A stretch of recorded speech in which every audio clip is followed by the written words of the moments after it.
he was raised, and his inner circle, these people, they have been raised with this idea that the West is an existential threat to Russia, to what they call the Russian civilization, blah, blah, blah. But in fact, the system of governance in Russia, the current dictatorship, that's what they are adamant about. And they want to reduce this threat as much as possible. Donald Trump is supposed to be speaking to Vladimir Putin. We know that he's open to meeting him. The phone call was scheduled for now. Aboard Air Force One last week, the US president said there'd be no ceasefire without him and Putin speaking. Nothing's going to happen until Putin and I get together, okay? And obviously he wasn't going to go. He was going to go, but he thought I was going to go. He wasn't going if I wasn't there. And I don't believe anything's going to happen, whether you like it or not, until he and I get together. But we're going to have to get it solved because too many people are dying. Yes, the international diplomacy there, very lucidly explained by the current American President Donald Trump. Trump is also set to speak with the Ukrainian President Volodymyr Zelensky and NATO members after he's had his call with President Putin in the Kremlin. We'll have a word now with a man called Boris Bondarev, who's a former Russian diplomat to the UN. He quit in protest at the full-scale invasion of Ukraine in 2022. Good afternoon to you. Good afternoon. Do you actually think the phone call will take place this afternoon? Last time there was one scheduled, President Putin kept Donald Trump waiting.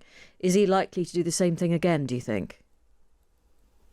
We'll see. It's quite likely, but I think they will have the conversation today. Maybe a little bit later, but still. You think, though, that President Putin, as a kind of power play, the call just won't happen quite at the time it was scheduled? Yes, like a cat with a mouse. When you allow someone to play with you, well, it's it's a very big temptation not to do it. So, do you actually think President Putin and his advisors have any interest at all in a peace between Ukraine and Russia? They have a very big appetite for a peace, but the very certain peace on their conditions. And these conditions are very simple. They have been put forward by Putin and his advisors many times. It's very surprisingly that not many Western leaders, politicians pay, enough attention to that. This condition is no independent Ukraine, the total subjugation of Ukraine by Russia, acceptance of this fact by the so-called collective West, first of all, United States, shrinking of NATO back to 1997 borders as the first phase, and all. So total withdrawal of the United States from its previously taken positions in the old West, on the old world, so to speak, in Europe, in Asia, around Russia. And what Vladimir Putin wants to get eventually is his own exclusive sphere of influence, where no other great power may interfere. And only then will he feel secure and comfortable. And only then will he know that his regime of power is stable. Because the only threat that may come only from the West. It's the only idea that his entire world vision is built upon. Yes, I think perhaps you're right. We don't always pay attention to how vulnerable President Putin feels. He's not secure in his position because he believes that the West poses a threat to him. So how can we reassure him that we don't? Because he's obviously going to make the assumption that a democratic Ukraine is likely to be a hotbed of Western activity. Well, the best way you can assure him that you are no threat to him is just you cease to exist. Or you can fly with Elon Musk to Mars and forget about the Earth. That will be the best and maybe the only way that could really assure Putin that the West is no longer a threat. Because he was raised, and his inner circle, these people, they have been raised with this idea that the West is an existential threat to Russia, to what they call the Russian civilization, blah, blah, blah. But in fact, the system of governance in Russia, the current dictatorship, That's what they are adamant about. And they want to reduce this threat as much as possible. And now they want to deal with President Trump, first of all, to make him agree that the United States is no longer a global power with global interests worldwide, that the United States agrees to become, again, just a regional power, contained and confined within maybe North American continent. And what is around Russia, including Eastern Europe and maybe some part of the Western Europe, is not American or even European business. It's business of Vladimir Putin. And he will have the final say in all decisions in this sphere. That's what may assure him of your being, good neighbors, so to speak. If you're okay with that, then tell him. He will be happy and the war will be stopped. Yes, but we're not going to tell him that. And from what you're saying, there's not going to be any end to the war in the immediate future at all. You make, if you don't mind me saying so, you make the whole situation seem completely desperate. It may seem desperate if you don't want to stand up and to confront it. Okay, so go on. Well, tell me, how can the West achieve, and by the West I mean the European powers working to a degree with America, with this Trumpian version of the White House, how can we attempt to bring about a lasting peace? It's not about lasting peace.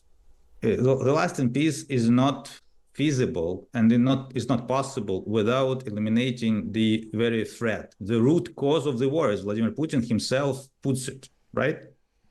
And the genuine root cause of this war is Vladimir Putin himself and his government. So the answer is quite evident. It's just the problem is that the Western public opinion and the Western politicians do not want to take this answer because it will require a lot of toil, hard work, maybe sweat, maybe tears, and maybe blood, as someone from UK once said. Okay. But that's the war that we all are facing now, the real war, not something that you see on BBC or CNN, very distant from you. It's the war against the West itself. So are you suggesting that the only way to ease the situation, to stop the fighting, is for the Western powers, and you can include as many countries as you like in that, to declare war on President Putin and Russia?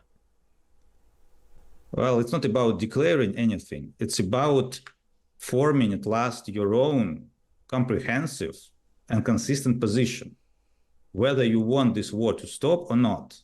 If you want this war to stop, you must take measures to eliminate this threat. You must take the measures to defeat Putin, his armies, his regime, people who support him.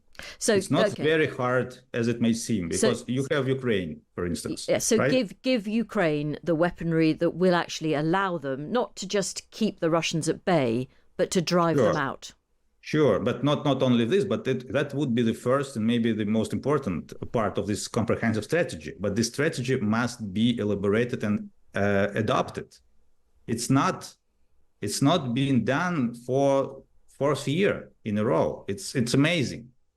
Well, we also know that President Trump has appeared to be trotting out President Putin's lines on Ukraine and has accused Ukraine of starting the war. So there's an added complication there, isn't there? Sure, yeah.